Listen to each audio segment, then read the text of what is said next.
In Israel, the sky is a source of constant worry. Sirens often break the silence of daily life, sending families rushing to find shelter from incoming missiles. These attacks, launched from afar, are a persistent threat that disrupts the sense of normalcy for everyone. Even though Israel has a very advanced defense system called the Iron Dome, which is designed to shoot down rockets in midair, some still manage to get through.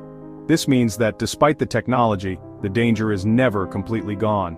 People live with an underlying tension, always half listening for the next warning and hoping the defenses will hold strong against the next volley. The impact of these attacks is felt deeply across Israeli communities. When a missile lands, it can cause significant damage to buildings, homes, and critical public services. The psychological toll on civilians, especially children, is immense, as the fear of an attack can linger long after the sirens have stopped. Recently, a missile strike near a hospital in the northern part of the country created a scene of chaos and panic. The explosion caused injuries not just from the blast itself, but also from people scrambling to safety. The incident served as a stark reminder that even places of healing are not immune from the conflict's reach. This particular hospital incident has intensified a national conversation about civilian protection. The loud blast forced the precautionary evacuation of patients and staff, a difficult and stressful process for everyone involved. Moving frail and sick individuals from their beds to a safer location highlighted the vulnerability of even the most essential services. It made people question if enough was being done to protect them. This event wasn't just a news story, it was a personal experience for the doctors, nurses, and patients who were there, and it has fueled public demands for stronger government action to ensure safety. The government is now facing growing pressure from its citizens. Protests have emerged, with people demanding a more decisive response to the continuous threats. There is a strong feeling among many that more must be done to stop the attacks before they are launched. This internal political pressure adds another layer of complexity to an already difficult situation. Leaders must balance the need to protect their people with the risk of starting a much larger war. The mood in the country is a mix of resilience and frustration, as families try to carry on with their lives while looking for answers from their leaders. While Iran projects an image of strength, it is facing very serious problems at home. Many of its military capabilities have been weakened. Previous strikes by Israel have successfully damaged important parts of its missile arsenal, including its advanced S-300 air defense systems in October 2024. This makes the country more vulnerable to attack than its leaders might admit. Rebuilding this military hardware is a slow and expensive process, made even harder by international sanctions that block access to technology and parts. The military may put on a brave face, but behind the scenes, there are significant logistical challenges to overcome. The Iranian economy is also under immense strain, which affects the daily lives of ordinary people. Years of tough international sanctions have crippled key industries and made it difficult for the country to sell its oil and trade freely with the world. This has led to very high inflation, with prices for food and basic goods rising faster than most people's incomes.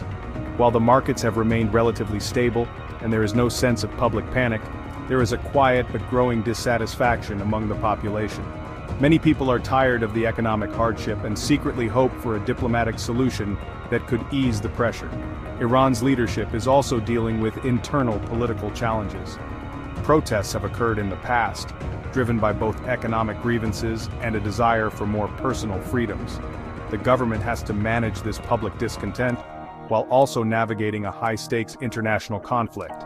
President Masoud Pezeshkian and the powerful Islamic Revolutionary Guard Corps, or IRGC, have publicly vowed to retaliate fiercely if Iran is attacked. They conduct military exercises to show off their strength, but this defiant posture masks the deep-seated issues the country is facing. The leadership is being tested on its ability to hold everything together.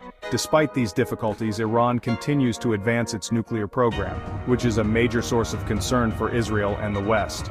In June 2025, the International Atomic Energy Agency, or IAEA, passed a resolution condemning Iran for its lack of cooperation.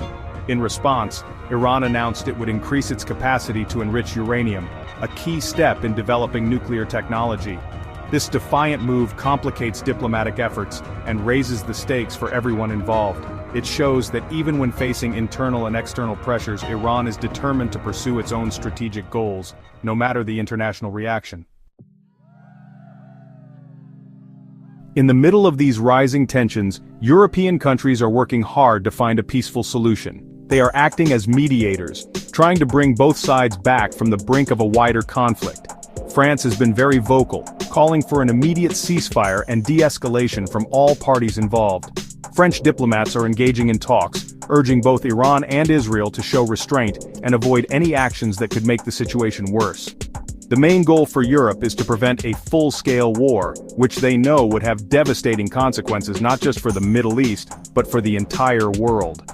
Germany and the United Kingdom are also heavily involved, though they are taking slightly different approaches.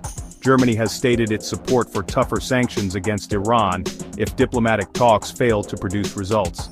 This strategy is meant to put more pressure on Tehran to cooperate with international demands, especially regarding its nuclear program. Meanwhile, the UK has issued clear warnings about the serious consequences that would follow if the conflict spreads.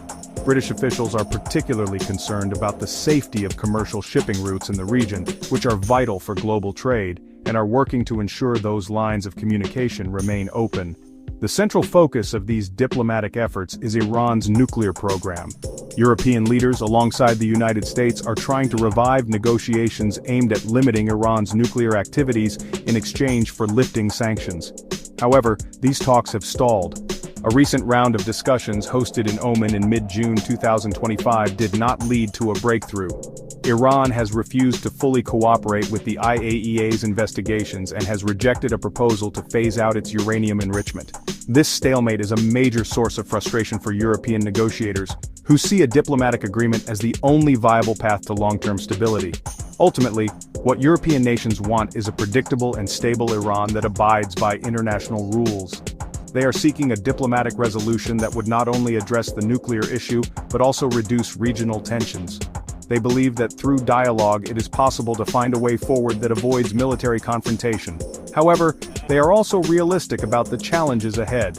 The deep-seated distrust between Iran and Israel, combined with the complex web of regional politics, makes their mission incredibly difficult. They continue to push for talks, hoping that communication can triumph over conflict.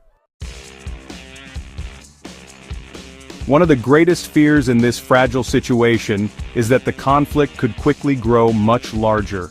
The fighting is currently focused between Israel and Iran, but there are many other armed groups in the region that could get involved.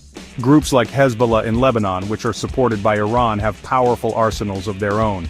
If they decide to join the fight in support of Iran, the conflict could spread across multiple borders, creating a much more complex and dangerous war. This risk of escalation means that any small miscalculation or mistake by either side could have far-reaching and unpredictable consequences. The United States also has a significant presence in the Middle East, with military bases and personnel stationed in several countries. While the United States has stated it does not plan to be directly involved in a potential Israeli strike, it is taking precautions. Non-essential staff have been evacuated from the United States Embassy in Iraq, and military families have been authorized to leave the region voluntarily. These actions show that Washington is taking the threat of a broader conflict very seriously. If American bases or personnel were to be targeted, the United States could be pulled directly into the fighting, which would dramatically change the scale of the crisis. This situation matters for the whole world, not just the countries in the Middle East. A major war in the region would have a huge impact on the global economy. The Middle East is a critical hub for oil and gas production, and a conflict could disrupt the supply, causing energy prices to skyrocket everywhere. It would also affect global shipping and trade, creating economic instability that would be felt in countries far away from the fighting. This is why nations around the globe, from Europe to Asia, are watching so closely and hoping that a peaceful resolution can be found before it's too late. Looking to the future, the path forward is very uncertain. The best-case scenario is that diplomatic efforts succeed, and a new agreement is reached that calms the tensions and sets new rules for everyone to follow. However, the worst-case scenario is a devastating regional war that draws in multiple countries and outside powers. The world is holding its breath, hoping that leaders on all sides will choose the path of de-escalation.